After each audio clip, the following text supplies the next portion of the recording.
comida fresquinha, com sobremesa e cafezinho incluídos. O Temperado abriu um novo espaço no mesmo endereço. Agora você tem mais comodidade e conforto. Restaurante O Temperado. Aqui a comida tem gostinho de quero mais. Rua do Imperador 218, no centro de Petrópolis.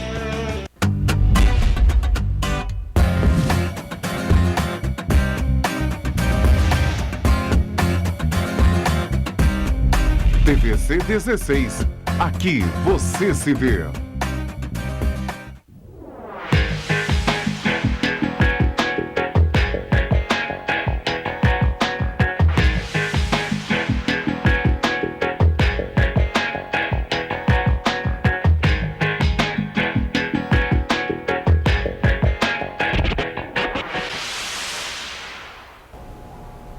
Alô, amigos do Abrindo o Jogo. Nosso programa de hoje não foge muito da linha de controle e linha mestre de ação quando o assunto é entrevista com talentos que vivem ou que têm uma participação importante na vida cultural de Petrópolis. Hoje, nosso convidado não é petropolitano, mas é um carioca do Grajaú, que mora em Petrópolis há mais de 30 anos e aqui resolveu fazer a sua vida após um início acadêmico nas terras das Minas Gerais. Veio para Petrópolis, se dedica de corpo e alma à arte. Nosso convidado é Marcelo Coco Barçante. Marcelo, bom dia, boa tarde, boa noite. Bom dia, boa tarde, boa noite. Nós teremos várias apresentações desse programa ao longo da semana. Exato. Queria te agradecer muito a presença. A gente sabe que você é uma pessoa talentosa, você mexe com muita gente e você inspira muita gente. Eu gostaria que você se apresentasse aos nossos telespectadores, falando da sua característica artística. A sua câmera é essa que vai te enquadrar da melhor parte aí do seu visual e você fique à vontade. Bom dia, pessoal. Prazer enorme estar aqui com você. Então, primeiro falar que Petrópolis foi o berço da minha inspiração artística, né? Olha. Eu costumo dizer que a minha inspiração a minha musa, né? É a cidade do Rio e o estado do Rio de Janeiro, né? E a minha paleta de cores é a paleta de cores da cidade de Petrópolis, né? Entendi. Bebeu então, da água de Petrópolis, não quis mais ir embora, né? Não quis. É muito, né, muito agradável, um lugar, né, muito bom. Então, meu trabalho, ele sempre teve um cunho social, né? Eu sempre trabalhei a questão de inclusão através da arte. Quer dizer, esse é o viés, né, que conduz as minhas pinceladas, vamos dizer assim, né? E desde meu primeiro curso foi em Petrópolis. Olha. Né? E aí eu fiz, desde aí eu comecei a trabalhar a questão da inclusão social através da arte, não nessa idade quando eu conheci, mas mais para frente, né? Então, as minhas obras, elas são sempre obras compartilhadas numa analogia de construção de sociedade, mostrando que as coisas elas vão fluir, vão funcionar, vão crescer, vão ser empreendidas a partir do momento que você olha no conjunto e não num olhar individual. A sua arte, ela tem um cunho social? Sim, porque primeiro eu me formei como artista autodidata com alguns cursos no Parque Lage. E depois eu comecei a trabalhar a questão do artesanato atrelado à moda. Então, a partir desse momento, eu trabalho a inclusão social de artesãs, né, em todo o processo criativo das minhas coleções. No início, coleções de moda e hoje em dia, trabalhos de arte, né? Os meus quadros eles são todos pintados e bordados à mão por artesãs de principalmente comunidades do estado do Rio. É um trabalho em conjunto com as artesãs? Elas fazem uma parte, você faz a outra? Como é que isso funciona? Como é que é o processo criativo? Então, em 2000 nós começamos esse projeto, né, que foi quando eu me formei na Faculdade de Moda, no Senai C-Ticket, que é um projeto que chama Sentimentos do Rio. Me falaram que essa faculdade é o O do Borogodó, me disseram que é um espetáculo. É uma maravilha, é um centro têxtil, né, reconhecido mundialmente, né, um dos maiores da América Latina, e que você estuda desde a fabricação do tecido até a passarela. Né? Em Nova York, na rua 47, existe um negócio chamado ali Fashion District. Sim, conheço. Né? É mais ou menos o mesmo estilo de abordagem? Exatamente.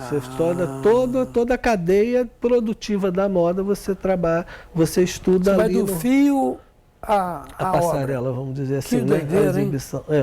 Então foi uma faculdade, né? Eu tive uma formação muito bacana lá. E aí comecei a desenvolver, né, coleções onde eu trabalhava com as artesãs, como falei. Então, hoje em dia, eu entro dentro da caracterização de design social. Né? É um termo que eu nunca tinha ouvido falar.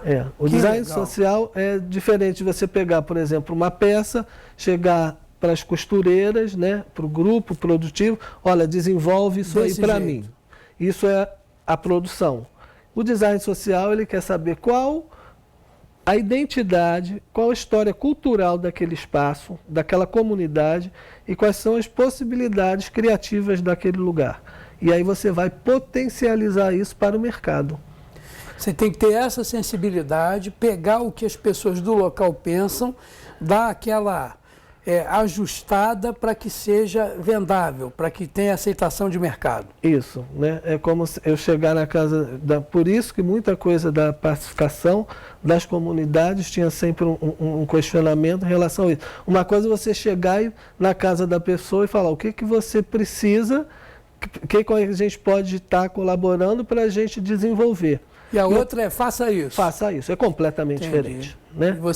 Respeito, é troca, né? Não, e você entra também com uma outra, como é que eu vou te dizer, não é nem aceitação, com uma outra consideração, né, de quem está em casa, para não se sentir invadido, alguma coisa assim. Então, né? Quer dizer, se aquela comunidade ali tem uma história ligada a, por exemplo, que as artesãs aprenderam com as tias, ou avós, ou mães, a técnica de crochê, ou a técnica de fuxico, nós vamos potencializar isso. E não falar, vamos fazer isso porque isso está vendendo. A gente é um caminho contrário e um caminho que respeita a identidade e a história de cada pessoa.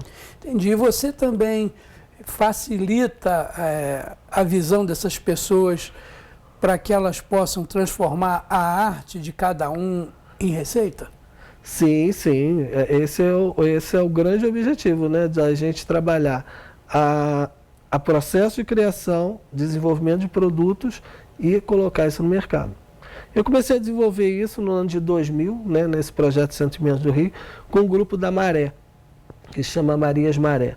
Da Favela da Maré. Da Favela da Maré. Né? Não existia pacificação, não existia nada disso. A gente entrava e fazia o trabalho social, né, que a gente acreditava, no caso eu como criador. Né? Sim, você tinha bom relacionamento até com as pessoas que comandavam ali? Como é que era isso? Não, as pessoas sabem que você está entrando por uma questão... A razão social, né? Social, e aí eu nunca tive nenhum tipo de problema. Que legal. Na verdade, nunca nem vi uma arma. As pessoas tinham respeito, né? E se afastavam, né? E eu atuava, né? E atuo ainda, né? Com um grupo que trabalha dentro do Museu da Maré. Isso foi em que ano? Ano de 2000. Já não... Pacificação começou em 2009, né? Pela sua visão, vamos fugir um pouquinho aqui. A pacificação veio para ajudar ou veio para tumultuar? Se ela fosse real, entrando na casa da pessoa, perguntando o que ela precisa e não o que eu quero dar para você, era a solução. Sem enfiar o pé na porta. Sem enfiar o pé na porta, exatamente. Entendi. Agora, e a gente... Você acha que socialmente foi feito de uma maneira errada, né? Socialmente foi feito, exatamente. Né? Não respeitou os dois lados. Tanto que um dos conceitos do meu trabalho, que é baseado no livro do professor da PUC, Adair Rocha, chama Cidade Serzida. Olha. Porque serzir lembra do Serzi, né? Muito, o ovinho e tal, a meia, né? E vovó. E aquele Serzi tinha o quê? Que respeitar os limites. Os dois lados, para que não aquilo ficasse, você pudesse usar, sem parecer uma remenda, que esteja remendado ali. Ficasse desconfortável, né? Porque se ficar muito alto, você pisa naquilo, vai acabar macerando o pé, alguma coisa assim. Então a cidade serzida é essa cidade onde junta, né, os dois lados, né, de asfalto e comunidade, onde ambos se interagem, né, respeitando os seus lados, os seus... Então faltou a cidade serzida nas pacificações. As pessoas, eu detesto generalizar, mas quando a gente lembra de Nelson Rodrigues, que falava que a maioria é burra, né? De vez em quando dá um pouco de revolta, mas a gente tem que ser um pouquinho mais generoso. O Nelson era um pouco amargo, né? Mas a gente de vez em quando lembra disso. As pessoas respeitam o seu trabalho, elas conhecem o resultado do seu trabalho em função da melhoria social, em função de distribuição de renda, em função de você ser um educador, né, de maneira assim, muito carinhosa, trazer as pessoas para perto e devagarzinho ir. Não é impondo a sua versão, mas impondo a sua prática de vida, o seu conhecimento. As pessoas respeitam isso? Ah, muito. Muito. Eu tenho muito que agradecer por todo reconhecimento nesses anos, né, de realizações, mas logicamente você vai existir sempre. Se o mundo olhasse para as pessoas que não acreditassem neles, a gente estava lá na pré-história até hoje. É verdade. Né? Não haveria nenhum tipo de evolução, né? Não haveria nenhum tipo de evolução. Então a gente tem que olhar, eu sempre olhei, você que é um realizador também, né? Você olha para as pessoas que fazem o mundo andar para frente. A gente sempre vê o potencial, né? O potencial. Nunca o demérito, né? Exatamente. Né? É o olhar, é a história do copo, né? O copo está meio cheio ou meio vazio, né? Então, depende da visão, né? Então eu sempre tenho muitos anos, né? São 42 anos de carreira. Olha, onde uma vida.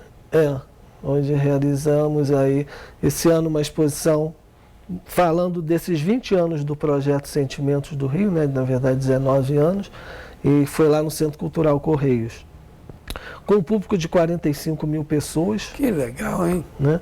Então, quer dizer, as pessoas percebem, né, a importância não só do meu trabalho, mas de todo trabalho que envolva o social no Brasil, né? Você percebe que através do teu trabalho as pessoas ficam mais sensíveis à arte? Ah, sim. E mais sensíveis ao olhar também, né? Ao olhar pela vida também, né?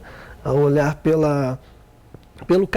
pelo caminhar, né? De você perceber que a trajetória ela pode ser construída, né? A gente está muito no imediatismo, né? Meu trabalho mostra isso, a construção durante muitos anos, né? Porque a construção de ano a ano que você vai e tal, né? Hoje em dia as coisas estão muito no imediato, né? Eu acho que eu mostro, através desse meu trabalho, porque desde o ano de 2000 a gente vem construindo um caminho dentro dos Sentimentos do Rio, onde são painéis enormes que a gente pinta e borda, pinta e borda literalmente, né? Mostrando a valorização da cidade do Rio, do estado do Rio, através da arte. Então, quer dizer, não é um trabalho que foi feito, embora eu acho que os trabalhos também que têm uma inspiração única e dão um resultado imediato é bacana, mas ele é um trabalho de arte que cresceu durante 20 anos, né? Você criou discípulos? Cria discípulos? Sim, sim. Porque é uma coisa específica o que você faz. Quando a gente cria o museu... Eu, por exemplo, nunca tinha visto. Por design social, né? É um olhar, né, diferenciado, um olhar para, que eu digo, o Brasil tem muita desigualdade social, né? Você encara a sua arte como arte do terceiro milênio? Não é um negócio interessante?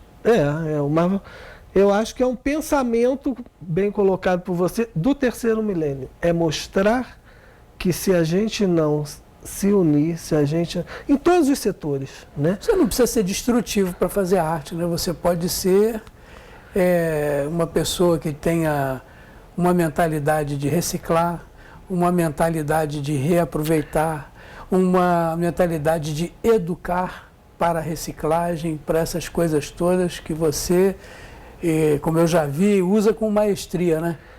A gente fala de reinvenção, né? Reinvenção. E como hoje em dia todos nós estamos precisando nos reinventar. É Né? Em todos os setores nós estamos, né? Financeiramente, ideologicamente, né? As pessoas estão tendo que rever tudo nas suas vidas, né? Porque a gente está fechamento de um ciclo, né? E início de um outro. Então, nós estamos pagando por esse fechamento, né? Então, achei bem bacana você ter colocado. É um novo olhar que nasce. E a arte sempre antecede a vida, né? A arte, ela é precursora sempre de movimentos sociais, sempre de mudanças violentas. Haja visto, por exemplo, Semana de Arte Moderna, Exatamente. de 22, coisas que, né, mexeram aí com o mundo. Não só no Brasil, né? Porque a gente mexeu com conceitos que se espalharam para outros países também. Muito interessante. E o que fica é a arte, né? Os grandes museus, eles falam o quê? De arte, né? Mostrando a produção humana, né? Durante os anos, os séculos e tudo.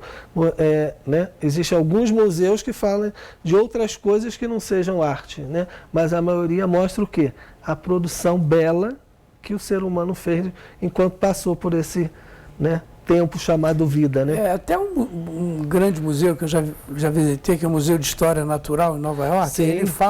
Ele fala de realizações humanas, fala de meio ambiente, ele fala da natureza, mas ele fala também da realização do progresso do homem ao longo dos tempos, né? Tem lá aquelas famílias pré-históricas mostrando evolução, mostrando até a arte rupestre. Sim. Mas muito interessante. É a primeira manifestação artística humana, né? Então não tem como fugir, disso? Não, o que fica é arte.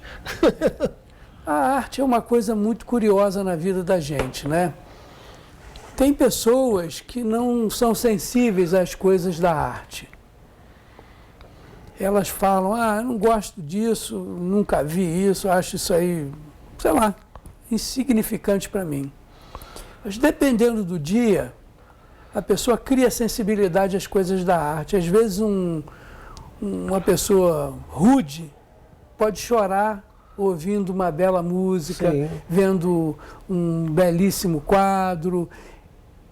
Isso aí, será que não é uma questão só de educação, não? Não é o cara batendo o pé e dizer, eu não gosto de arte. Será que ele está precisando se educar? Quando você contempla algo, internamente você está sendo já contemplado. Tem uma reação, né? E você internamente, você se permite a contemplar algo que alguém fez, é porque internamente você está muito bem resolvido emocionalmente. Então, às vezes, pode ser até uma proteção interna de não entrar em contato com você, porque a arte faz isso. Né? Ela toca internamente você e te desarma. Né? E será que a gente... Né? Muitas pessoas não estão preparadas para estarem desarmadas emocionalmente, né? Então, a arte ela tem esse poder de tocar, né? Da forma mais verdadeira. Sensibiliza as pessoas. Sensibiliza. Então, às vezes, você repudiar algo significa que você não quer entrar em contato com você também.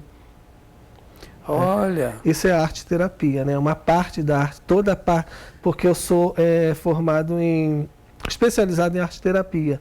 E arte-terapia é algo que te leva ao quê? Me desculpe a ignorância, eu não conheço arte-terapia. Você podia... É todo o processo artístico que você leva em contato com você, para que você tenha, por exemplo, se você tem uma ansiedade e você senta, vai fazer lá comigo um trabalho de lixo tecnológico, vamos supor. Sim. Você vai sentar ali, você vai ter que cortar aquele fio.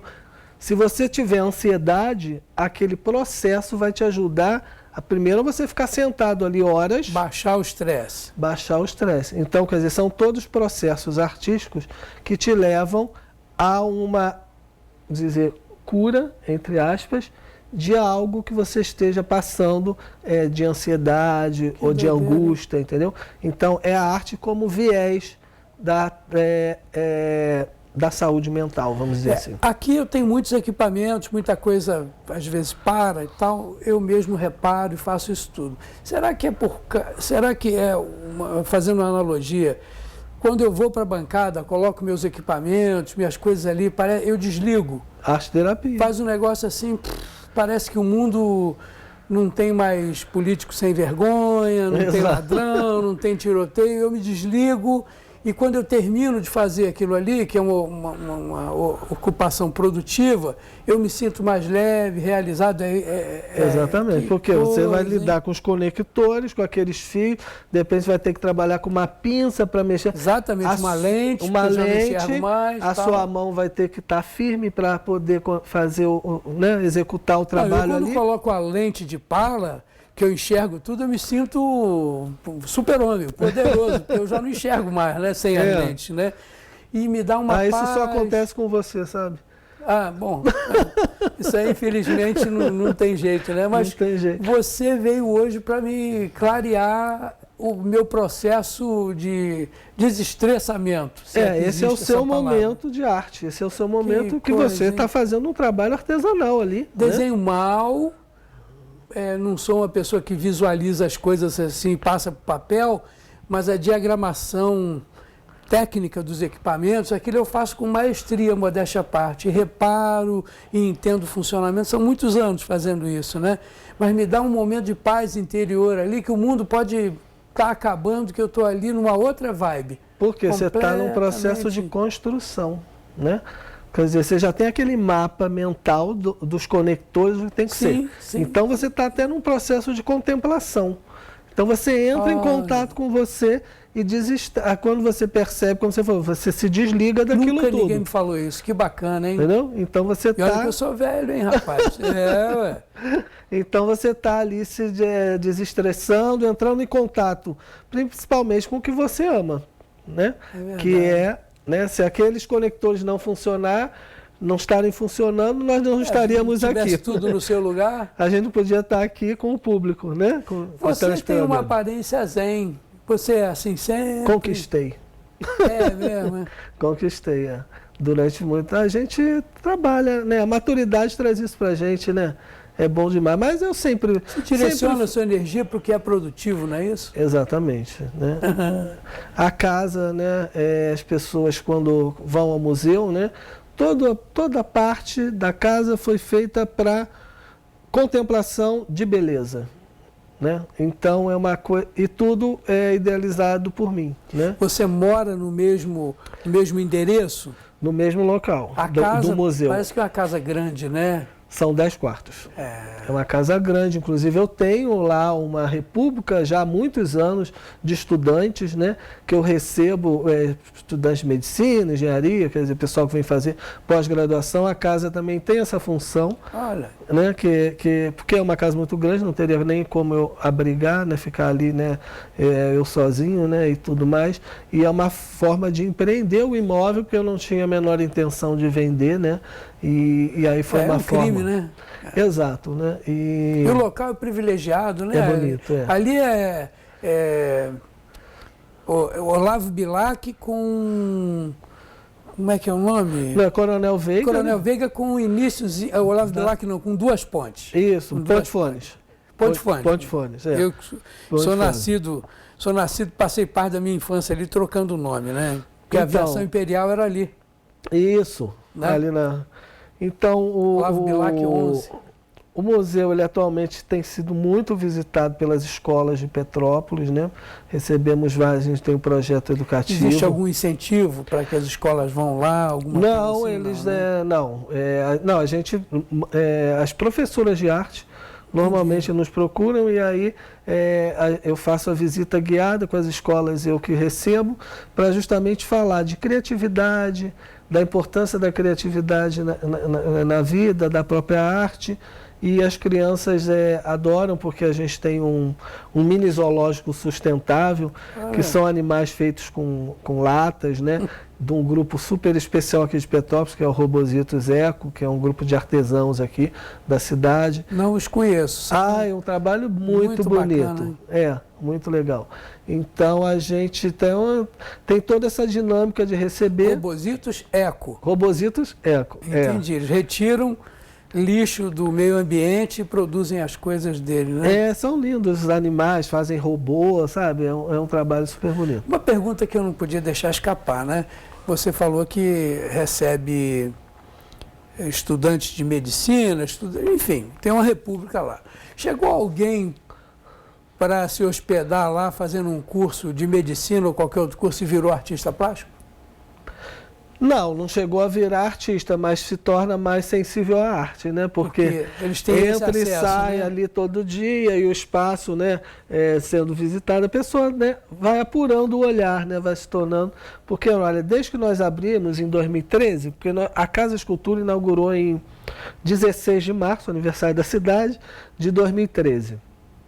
E o museu em 13 de maio de 2014. Outra data significativa também. Sim, foi 13 escolhido, exatamente, né? Então, nós inauguramos, né, nessa data. E o que eu estava falando? Não, sobre a inauguração do museu, eu te perguntei antes se algum dos alunos... Isso. Então, nós inauguramos. E de lá para cá, nós realizamos mais de 150 eventos, né? Então, quer dizer, um dos objetivos é que a gente seja um espaço vivo, um espaço de produção cultural. Já recebemos artistas, o acervo do museu ele tem os principais artistas do estado do Rio, né? Representados lá, e artesãos também. Você tem o site do museu na internet? O site não, porque acaba que não se tornou tão dinâmico, mas o Instagram e o Facebook, ambos Museu do Artesanato. Entendi. E aí a gente ali divulga todas as nossas atividades. Tem muito acesso externo? Sim, bastante, quer dizer, a gente está no entorno, a cada ano a nossa visitação vem dobrando. Pelo número número de atividades. Isso é significativo. É bom sim. E todo ano a gente passa isso para o IBRAM, Instituto Brasileiro de Museus. O museu é registrado, né, no IBRAM como museu social, né? E é muito bacana desse museu estar dentro da cidade de Petrópolis, que tem o maior museu, né, e o único museu imperial da América Latina, né? São 3 milhões de visitas por ano, um negócio assim. Eu posso estar errado, né? Mas eu sei que é coisa de 1 milhão de visitas. A gente vai chegar lá. Amém. E aí a gente fala o museu social, né? O museu social é um museu de conceito de museu vivo, né? Que é um museu, e acredito que a maioria dos telespectadores, né, vão descobrir isso agora, porque é um museu onde a gente fala de pessoas e da história de pessoas que estão produzindo cultura atualmente, sem falar de passado. Que bacana, hein? Que estão construindo a sociedade através da arte. E essas pessoas, elas têm uma posição de destaque nessa narrativa, tem fotos, mostram... O trabalho delas, o trabalho de todos, com uma placa dizendo o local e tudo mais. Como se acessa essas pessoas, tudo direitinho. Isso ali, o museu uma das funções nossas é fazer a ponte entre, né, se vai uma pessoa que quer um trabalho artesanal para um projeto de arquitetura, por exemplo, nós já passamos a fazer esse contato, entendeu? O museu tem essa função de fazer essa ponte. E o Museu Vivo, que é o museu social, ele normalmente abriga espaços que têm uma memória afetiva. Então, quer dizer, a casa tem toda essa memória afetiva, como a maioria dos museus sociais no Brasil, né, tem uma história ligada às afetividades humanas, né? Então, gente, vai lá visitar, vale a pena. A gente vai pedir o primeiro intervalo e depois eu vou ir para uma linha diferente. Eu queria entender você como artista. Da onde veio a inspiração? A a gente já conversou um pouquinho, mas eu queria ir mais fundo nisso, Mais fundo. porque é um negócio que me atrai muito entender o processo de justificativa da arte. Por que que a pessoa... A gente sabe que é sensibilidade, visão Sim, e tal, sim. mas por que que a pessoa resolveu transformar aquilo num objetivo de vida? É um Bacana. negócio que sempre me deixa muito curioso. A gente volta em 1 minuto com Marcelo Coco Barçante dando um show aqui de arte, pelo menos tentando melhorar aqui um pouco a minha cultura nessa arte que é muito fraca. A gente volta já já.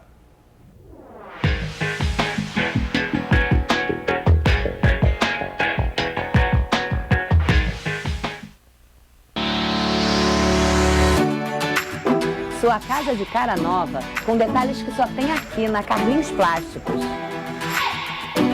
Inverno chegando e eu estou aqui com o melhor amigo das donas de casa. Os pisos laminados, vinílicos, carpetes, só aqui na Carlinhos Plásticos. E ainda tem mais, mão de obra própria.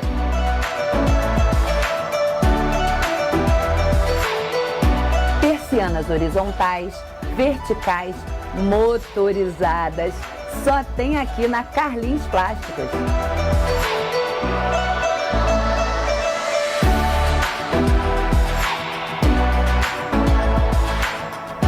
Carlinhos Plásticos, há 54 anos, atendendo a cidade de Petrópolis. E as melhores condições de pagamento para você. Oi, eu sou a Mônica e essa é a minha história de bullying. Tem uma garota bem popular na minha escola que me tratou mal por muito tempo. Uma vez ela tentou me humilhar e me derrubou na frente de um monte de gente. E ela sempre me chamava de alguma coisa feia que ela inventava. Os outros alunos sempre ficavam do lado dela e contra mim só porque ela é popular. E eu acho que eles ficavam com medo que ela fosse virar contra eles também. Eu tinha medo de contar pra alguém, porque eu achava que isso ia piorar a situação. Mas a minha mãe viu que eu tava triste, então eu contei tudo pra ela. Ainda bem que eu falei. Minha mãe falou com a escola e explicou pra eles o que tava acontecendo. Agora a menina popular parou de ser chata comigo e com os outros também. E no final foi melhor pra todo mundo.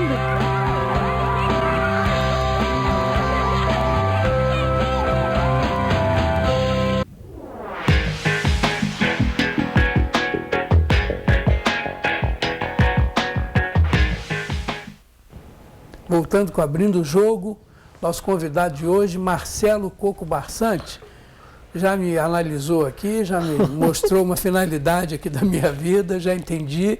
E agora eu queria saber como foi o início dessa carreira, o porquê de essa volta para a arte, né? Essa direção de vida para a arte. Você me falou que você já tem indicadores funcionais que te levariam para a arte de qualquer jeito. A mãe estilista e o pai arquiteto. Quer dizer, são pessoas que já enxergam. O pessoal fala que o arquiteto é um engenheiro que tem visão, que tem bom gosto, né? E a estilista é uma pessoa que mexe com não só a vaidade das pessoas, mas mexe como as pessoas se apresentam à sociedade.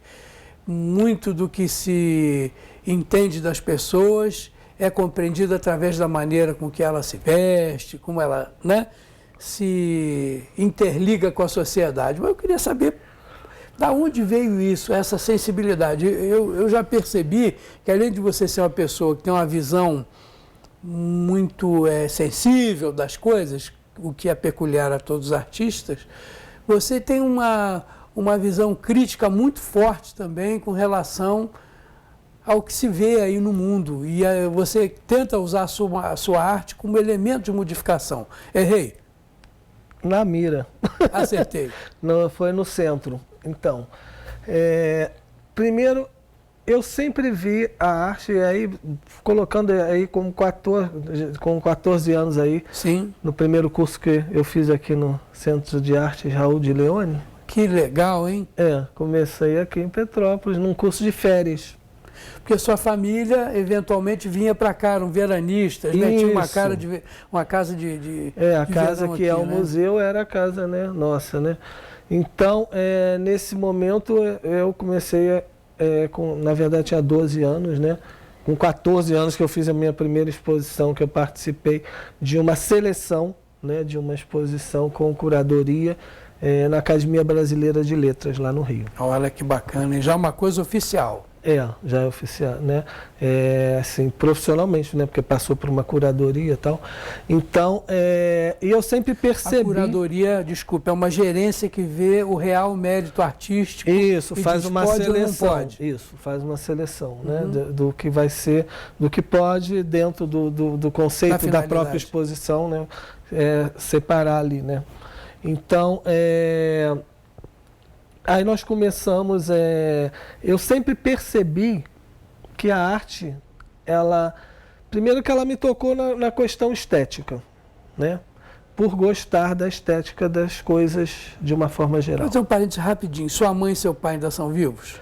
Minha mãe sim, meu pai faleceu faz 5 anos. A sua mãe gosta do que ela vê? Demais. Demais, né? Isso é importante. Não, é legal. E meu pai, ficaria, né? Meu pai não chegou a ver a inauguração da Casa de Cultura, né? Mas certamente ficaria, né?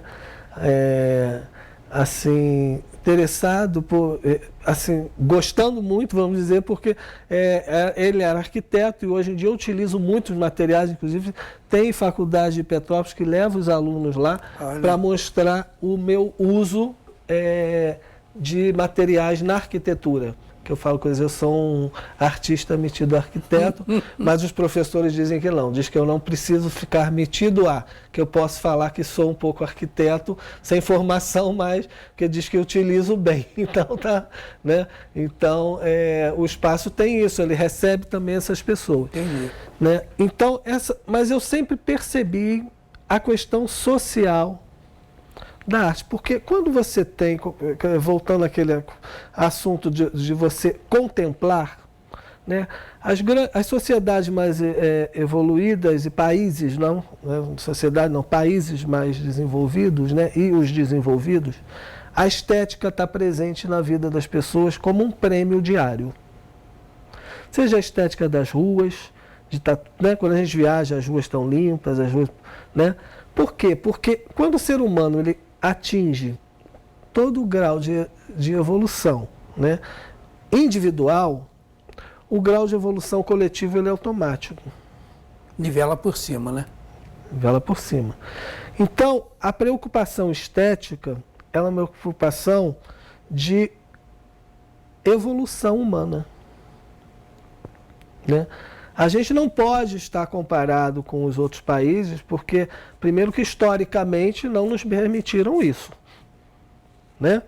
E depois é como comparar um adolescente de 15 anos com homens ou mulheres de 50 anos, 60 anos. A evolução da vida, né, faz com que você aprenda, claro, a não ser que você não queira aprender. É uma possibilidade remota, mas... mas tem, né? Então, então, essa questão estética da evolução, né?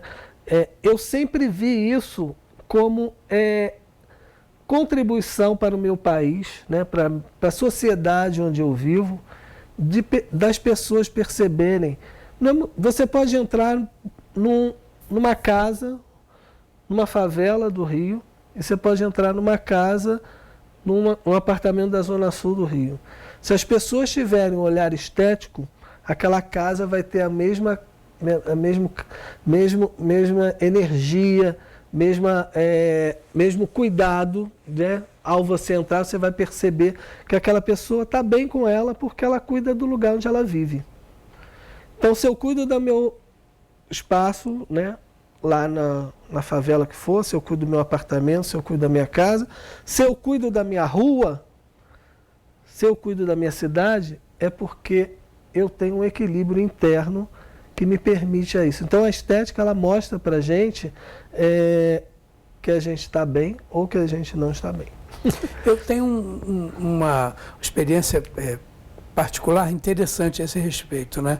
O cara não precisa ser rico para fazer as coisas com bom gosto, né? Uma vez eu visitei um apartamento de um político famoso na época, se envolveu com a queda daqueles prédios lá na Barra, ele era o dono da construtora, não vou falar o nome do político, mas todo mundo já sabe. Estive na casa dele, um edifício Ipanema. Rapaz, na sala da casa dele, a sala devia ter uns 200 metros quadrados, só para você ter ideia. Uma sala com 200 metros quadrados. Então eu vi arte africana misturada com coisas do Nordeste aqui do Brasil, vi com arte canadense, vi com coisas da Austrália. Quer dizer, o cara, porque tinha dinheiro, ele misturou uma confusão ali de tendências, aquilo ali parecia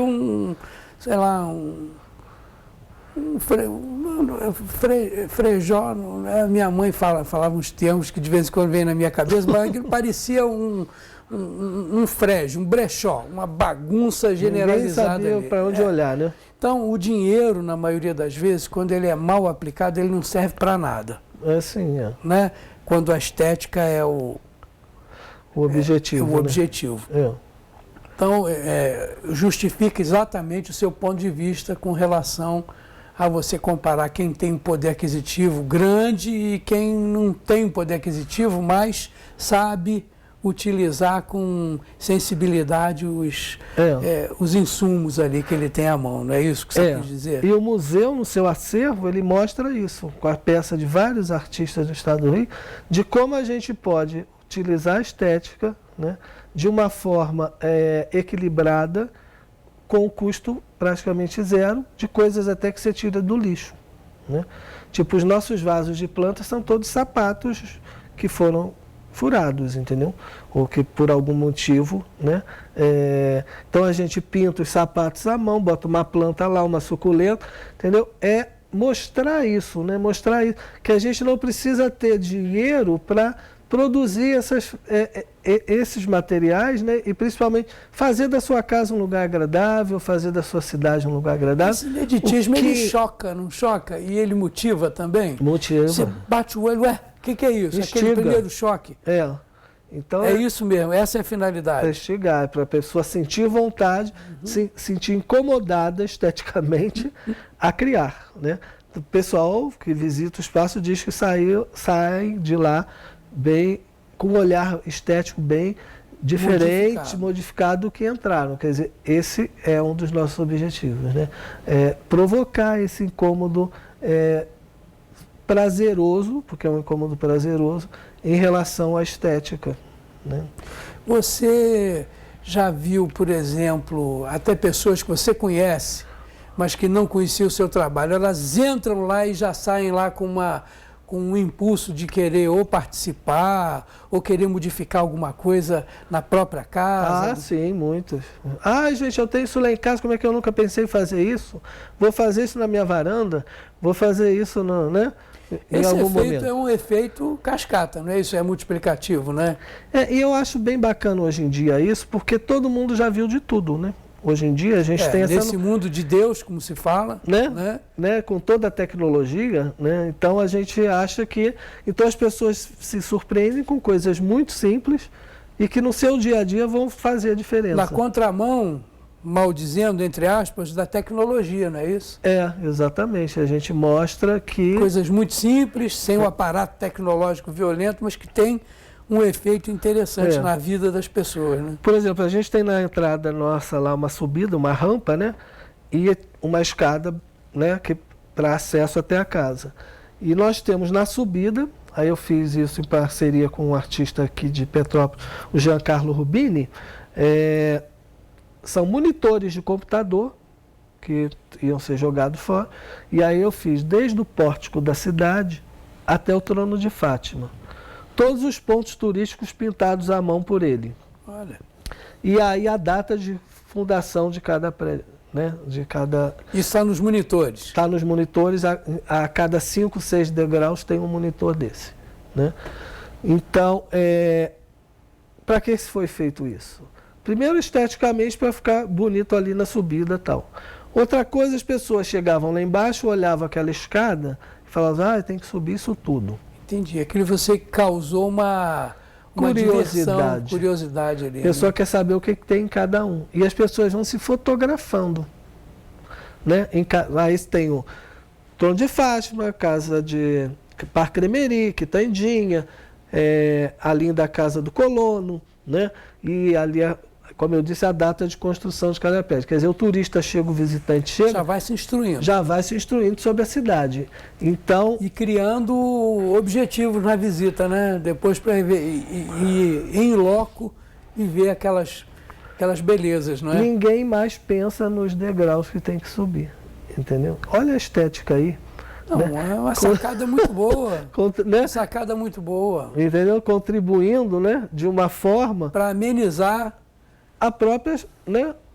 Porque que é uma limitação, às vezes, a escada, né? Em qualquer lugar, tem né? que criar isso na escada que vai para a igreja ali no Rio de Janeiro, ali, como é que é o nome, meu Deus? Tem um bairro, tem o mesmo nome? Da Penha. Da Penha. Na igreja da Penha, que o pessoal sobe lá para pagar promessa. São 300 e lá vai fumaça de degraus. Tinha que criar uma diversão. Você vai botar talvez a Via Crucis à direita, não sei, né? De tantos em tantos degraus. Então, olha um exemplo da estética contribuindo nessa transformação do próprio espaço, né?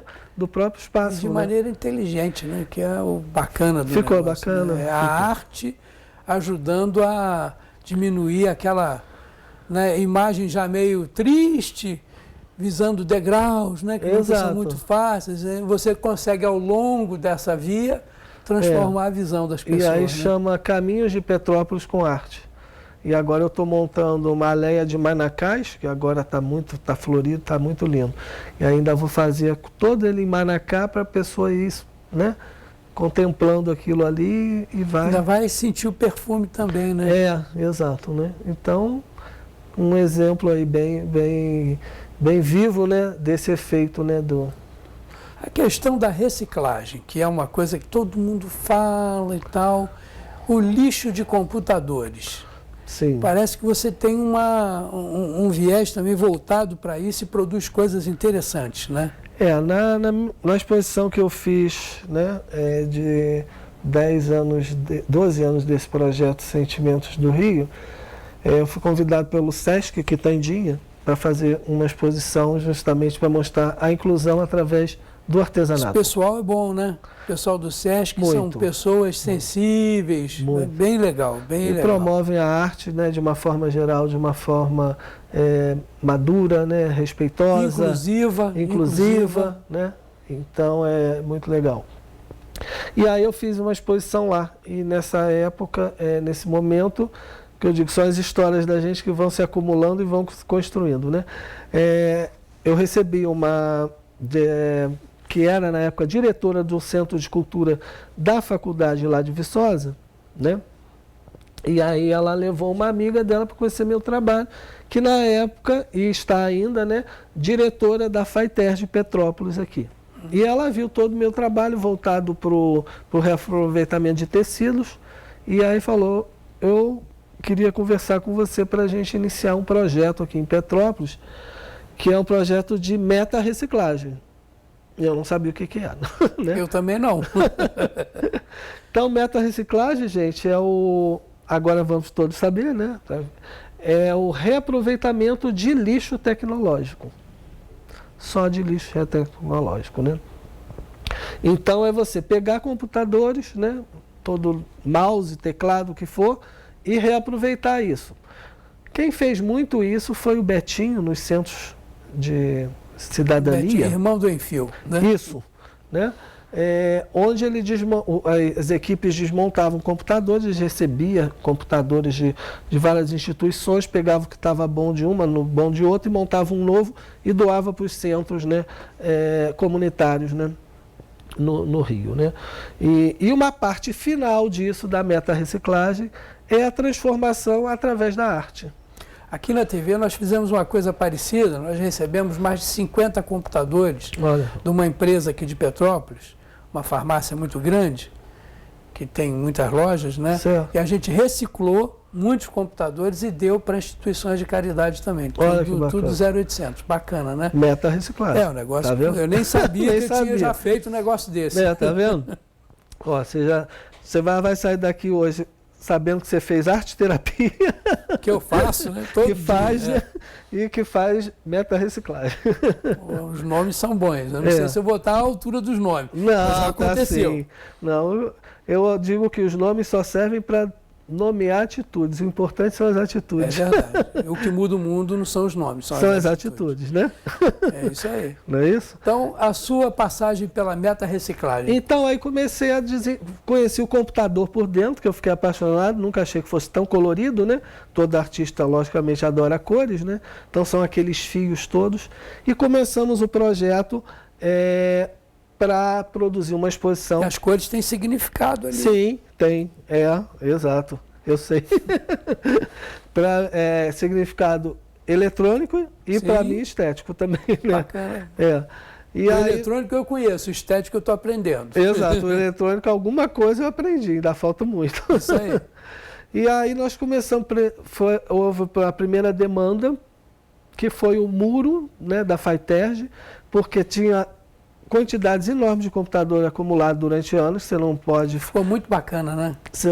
né? E aí você não pode tirar, porque faz parte do patrimônio da instituição, então aí a gente, desmontando, a gente poderia, né, tirar. Então, desocupou uma sala, né? Então a professora Lucimar Cunha, né, que é a diretora lá, falou, vamos primeiro começar a fazer o muro. E aí nós desocupamos uma sala enorme, que virou cantina e área de convivência para os alunos, que estava de depósito de computador, né? Então toda a produção interna de placas para decorar quadros, né, para decorar a instituição, né, começamos a produzir tudo com esse lixo. E aí fizemos a nossa primeira exposição pelos 450 anos do Rio, na Alerj, né, no Salão Nobre da Alerj, uma exposição só de lixo tecnológico, né? Aí eu comecei a fazer releituras daqueles painéis dos Sentimentos do Rio em lixo tecnológico, entendeu? Poxa. Fazer uma releitura da minha própria obra com outro material. Então eu tenho vários dos painéis feitos, pintados e bordados, né? E outros feitos com lixo tecnológico, o mesmo feito. Então, um desafio artístico para mim foi muito bacana, porque eu tive que criar bordados com fios, entendeu? Que bacana, hein? E esse processo todo é um processo acadêmico, coletivo, né? Onde os alunos, às vezes querem, antigamente, atualmente não, mas querem me matar. Porque eles têm um pensamento tecnológico, né? Mas o objetivo da matéria é justamente isso, mostrar a construção artesanal, que a vida é uma construção artesanal, não é uma construção tecnológica. E não é só isso não, a pessoa que mexe com tecnologia, às vezes se assusta quando descobre que são ciências exatas, mas eventualmente você passa por caminhos que não são tão exatos assim. Sim, né? exatamente. Se você pensar um pouquinho de tempo atrás aí, quando foi descoberta a tal da física quântica, a física quântica falou que quando você tem partículas subatômicas, nada é regido pela física que se conhece. Então você está num caminho lógico, exatamente, super comprovado, e de repente vem uma argumentação que diz que como se fala, manontropo, mas não é tanto. É uma relatividade. Então, às vezes o cara está ali achando que tudo na vida dele vai ser uma coisa tão previsível quanto o conhecimento dele, e não é. E o processo artesanal, ele mostra que não é, né? Então, eles depois, no final, eles adoram, porque a primeira etapa é desmontar todos os computadores, separar aqueles fios todos, né? E cortar em pedaços, porque às vezes eu uso o fio inteiro e às vezes eu uso em pedacinhos. Então, faz um granulado, né, daqueles fios de vários tamanhos, E aí eu falo, né? Comentei com você que falo que eu vou à feira criativa, né? Porque a gente bota aquilo em cestas, em caixas. Eu quero um tanto disso, um tanto... E aí abre aquele, parece Mas é a visão do artista, né? Aí é a sensibilidade que vai dizer, né? Aí a gente vê aquele... Parece aquelas feiras de tempero indianos, né? Aquele monte de cores, né? Feitas todo em lixo tecnológico. E aí a gente vou me servindo. Você tira componentes também artisticamente. individuais Sim. e tal. Capacitores, resistores, transistores. Para Aquilo- facilitar a tua Como é que criação. chama aqueles que são bonitinhos, parecem uns besourinhos assim, coloridinhos? Circuitos integrados. Gostou de pegar? Né? São lindos, né? Parece uma joia aqui, né? E aí, inclusive, a gente faz bijuterias com lixo tecnológico, onde os capacitores a gente transforma, né, em bijuterias, entendeu? Os fios viram cordões, né? E fica muito bacana, né? Fica um trabalho bem diferente. E utilizando esse material todo. Então, luminárias, por exemplo, os computadores antigos, né? Aquele caixa igual televisão, né? Sim. Vira ao contrário, bota o fio aqui por dentro, faz um trabalho todo de enfeitar, isso tudo tem no museu, né? A gente vira luminária, entendeu? A gente na época que estava estudando Tirou lá. tudo da natureza e criou uma finalidade prática, né? E isso serve para quê? Primeiro, para transformar em arte mesmo e a gente utilizar isso para decorar lá os nossos espaços, né? Todo trabalho de reaproveitamento ou reciclagem, ele quer mostrar o quê? A continuidade, né? De mostrar para você um consumo consciente de tudo que a gente faz. A gente produz muito lixo. Eu vou fazer uma exposição ano que vem também no Centro Cultural dos Correios, que a partir de setembro desse ano eu vou começar a juntar todo o lixo sólido que eu utilizo e vou criar uma obra de arte usando esse lixo sólido para essa exposição do ano que vem. Nem eu sei qual é essa quantidade que vai ser. Entendi. Né? Então, mas o quê? Mostrar o quê? A economia de água, a economia de luz e principalmente o quê? A quantidade de resíduos, né? Sólidos que a gente produz e que principalmente as indústrias produzem. Quem vende refrigerante em plástico tem que ter a responsabilidade de retirar isso. A responsabilidade de resíduos sólidos. E o bacana do resíduo sólido, esse, por exemplo, polietileno e tal, que eles são, você pode moer, transformar em floco de novo, Exato. Esquentar, reinjetar, produzir outras coisas, né? Eles são recicláveis ao extremo e parece que você hoje consegue comprar já o produto reciclado, né? Até mais barato, para fazer a mesma coisa, para justificar a retirada dele do meio ambiente, né? Não existe outro caminho, entendeu? Porque é muito o que a gente produz, que planeta que aguenta isso? Não aguenta. Não tem como. Que nem a gente se fechar aqui nessa sala, 10 pessoas, e começar a consumir e deixar o lixo aqui dentro dessa sala. Durante quanto tempo a gente vai ficar aqui? Puxa, não dá, né? A sala é grande, né? Mas é grande, né? Talvez, sei lá, então, quer dizer, 3 isso meses, é o quê? 2 meses. A nossa responsabilidade Inabitável. Com o espaço que a gente vive. Agora, uma coisa interessante, a arte, ela tem também uma função, mal comparando, de máquina do tempo. Quando você vai no seu museu e olha as coisas que você realizou ao longo do tempo, quando você bate o olho, você diz, essa aqui eu fiz num dia que estava acontecendo isso, aquilo, outro, eu tive dificuldade de arranjar aquele insumo. Ela te leva à data da execução, quando você bate o olho? Sim, a gente chama de memória afetiva. Né? Isso tem um nome bem bacana, chama memória afetiva. Memória afetiva. Todo trabalho ele tem uma memória afetiva. Não é só para humanos não, né? É para coisas que você faz e gosta, né? E essa memória afetiva está ligada ao momento vivido, né? Por isso que a criatividade ela está ligada ao momento vivido, né? Ela representa o momento. Se você pensa numa caneca esmaltada, né? De repente, há 50 anos atrás, aquilo era criativo. Hoje em dia, é uma caneca. Mais uma caneca. Mais uma caneca. Por quê? Porque a criatividade está ligada ao seu tempo, ao tempo da sua necessidade. Depois de você ter trilhado tanto caminhos, coisas das mais diversas naturezas para produzir sua arte, Você se considera um artista realizado? Muito, Que bacana, hein? muito. E até me emociono. Que bom. Não, mas eu acho que arte é emoção. Quem não se emociona, primeiro, nunca vai fazer arte. Segundo, a gente utiliza aquela...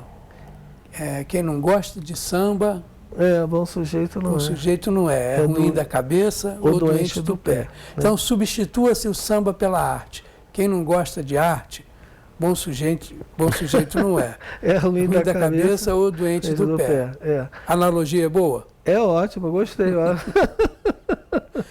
Marcelo, então, são escolhas, né? bom ter te recebido. A gente já chegou Muito no bom. nosso limite de tempo. Eu espero não ter falado muita bobagem aqui. Imagina, nós trocamos informações porque muito não bom. é o meu forte a arte, mas eu me considero uma pessoa em constante aprendizado. Meu pai falava que eu sou uma pessoa que nunca saiu da idade do porquê. Eu pergunto É o porquê de maravilhoso, tudo. É um inferno isso. Para quem não compartilha dessa visão, né? Mas eu acho fundamental. Você tem que saber de onde você veio, aonde você quer chegar, quem você é. E olhando a sua arte, eu sei que você é uma pessoa artisticamente super bem resolvida e chegou no seu ponto de, não é de conforto, mas um ponto em que você olha aquilo e diz, puxa vida, eu fiz isso tudo.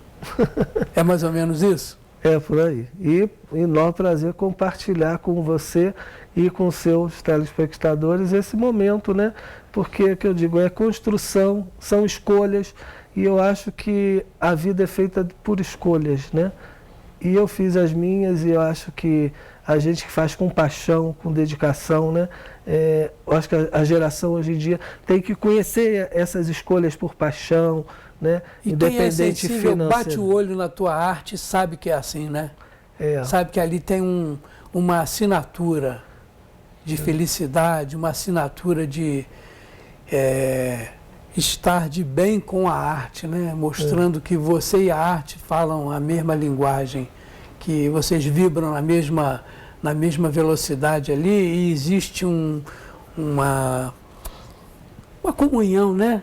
De energias. É pulsante. E a cada dia muda, né? Tudo Cada dia diferente. muda, Dependendo como se levanta, do que se ouve, do que se vê, a arte ela se manifesta de uma maneira bem diferente. E o que fica é arte. Isso aí, amém. Marcelo, obrigado por você ter vindo aqui. Saúde para você. Obrigado. Continue com essa energia para sempre. Beleza. Enquanto Jesus permitir que Isso as aí. coisas aconteçam da melhor forma para você. E aguardo todos para visitar o museu. Pode passar o endereço e se tem um e-mail de contato, um Facebook, para a gente poder colocar na tela. É Rua Coronel Veiga, 1734, a Casa do Mulo de Garrafa PET, que agora é Garrafa PET Tijolos Coloridos. Sim. E no Facebook pode entrar Coco Barçante ou Museu do Artesanato. Instagram, Museu Artesanato ou Coco Barçante também. Agenda as visitas, convite para as professoras de arte da escola, das Outra escolas coisa de que é importante, Petrópolis. é pago o ingresso? Então, nós temos uma contribuição de R$3 Puxa vida. para estudantes de terceira idade e R$5, né, o ingresso normal. Para lá de razoável, né? Essa é uma contribuição para manutenção. Tá ótimo. Pessoal de casa, espero que vocês tenham gostado. O Marcelo é uma criatura muito querida, afável pra caramba, uma visão maravilhosa, até nas coisas mais simples eu percebi, aprendi um bocado com ele aqui. Vejam as reprises, entendam o porquê o ser humano, ele vive de, segundo os poderosos, panis et circenses, né? Vive do pão e do circo, sendo que eu não estou comparando a arte ao circo. Estou comparando a arte à parte alegre do circo. Então a arte traz alegria. Visitem o Museu Coco Barçante, vejam o porquê o Marcelo parece que tem menos 20 anos do que ele realmente tem cronologicamente. A arte deixa a gente mais leve, a arte facilita a compreensão do outro, do nosso semelhante. Vejam as reportagens repetidamente nas reprises. Queiram-me bem, a gente se vê de novo.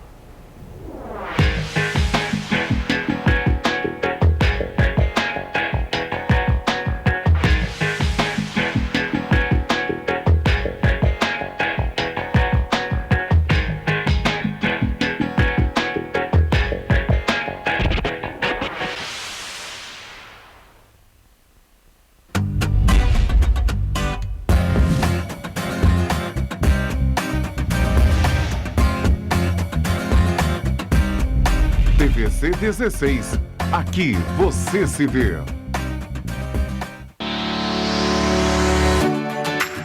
Sua casa de cara nova, com detalhes que só tem aqui na Carlinhos Plásticos. Inverno chegando e eu estou aqui com o melhor amigo das donas de casa. Os pisos laminados, vinílicos, carpetes, só aqui na Carlinhos Plásticos. E ainda tem mais, mão de obra própria.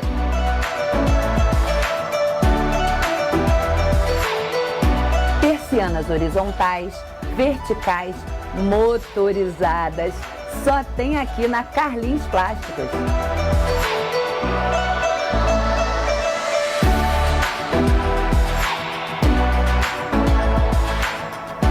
Carlinhos Plásticos, há 54 anos, atendendo a cidade de Petrópolis.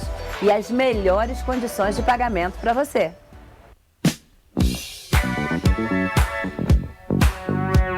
Convido a senhora, convido o senhor para assistirem Programa Bernardo Filho. Política, variedades, assuntos de interesse da cidade. Programa Bernardo Filho, domingo, 19h30. Com reprises às segundas, quartas e sextas-feiras. Programa Bernardo Filho, aqui na TVC, canal 16.